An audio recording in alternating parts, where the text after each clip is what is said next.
جتنی بھی منزلیں بندہ طے کرتا جاتا ہے آگے دروازے اور کھلتے جاتے ہیں. کہیں جا کے کوئی صوفی، کوئی صالح، کوئی پیر، کوئی فقیر، کوئی درویش، کوئی غوث، کوئی قطب، کوئی ابدال وہ یہ دعویٰ نہیں کر سکتا کہ میری آخری منزل آ گئی ہے. تو اس سے بھی آگے ہزاروں منزلیں ہیں، اس سے بھی آگے کروڑوں درجات ہیں. جہاں تک انسان کا وہم ختم ہو جاتا ہے اس سے بھی آگے منزلیں شروع ہو جاتی ہیں. تو میرے بھائی سادہ سی مثال دے کے بات سمجھاتا ہوں. دیکھیں پانی اگر رکا ہوا ہو نا، ٹھہرا ہوا ہو، بدبو چھوڑ جاتا ہے. اور ٹھہرے ہوئے پانی کے اندر اگر کوئی بندہ پیشاب کر دے تو اس سے وضو ہوگا؟ کوئی بندہ اس کو پیے گا؟ نہیں پیے گا. اس ٹھہرے ہوئے پانی کے اندر جو غلاظت ہے نا وہ بدبو پیدا کرے گی.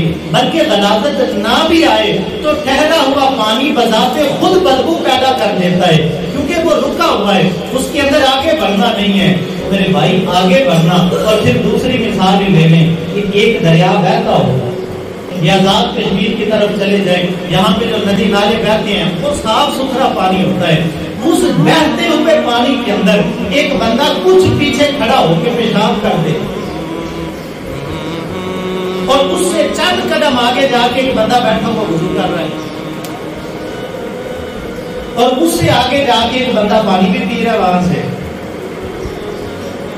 حالانکہ اسی پانی کے اندر پیچھے پیشاب بھی ہوا ہے، اسی پانی کے اندر غلاظت بھی آئی ہے. جانور گیا اس نے بھی غلاظت کا ڈھیر اس پانی کے اندر ڈال دیا، لیکن تھوڑا آگے جا کے اس پانی سے وضو بھی ہو رہا ہے، اس پانی سے.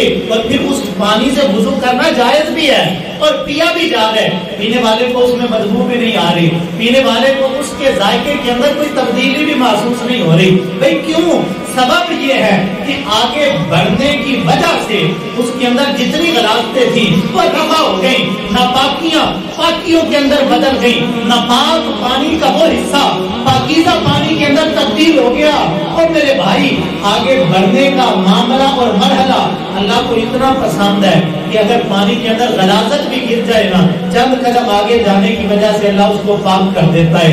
ہم نمازیں پڑھ کے رمضان شریف کی باتیں کر کے رک نہ جائیں، کیونکہ رک جائیں گے تو ناپاک ہو جائیں گے، رک جائیں گے تو بدبو آ جائے گی. اور خدا کی قسم اگر آگے بڑھتے رہے نا، آگے بڑھتے رہے، خود کو ناقص سمجھ کے، کم سمجھ کے، حقیر سمجھ کے آگے بڑھنے کے مرحلے کو جاری رکھیں، پھر جتنے بھی گناہ ہوں گے، جتنے بھی پاپ ہوں گے، جتنی بھی ناپاکیاں ہوں گی، آگے بڑھنے کی برکت سے اللہ ساری ناپاکیوں کو پاکیوں کے اندر تبدیل کر دے گا.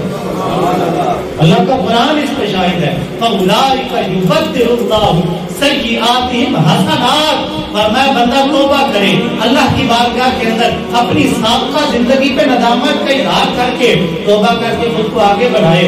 جب وہ آگے بڑھے گا اللہ پچھلے گناہوں کو نیکیوں کے اندر بدل دے گا. وہ جو ناپاکیاں تھیں، وہ جو غلاظتیں تھیں، وہ جو گندگیاں تھیں، وہ پاکی کے اندر بدل گئی.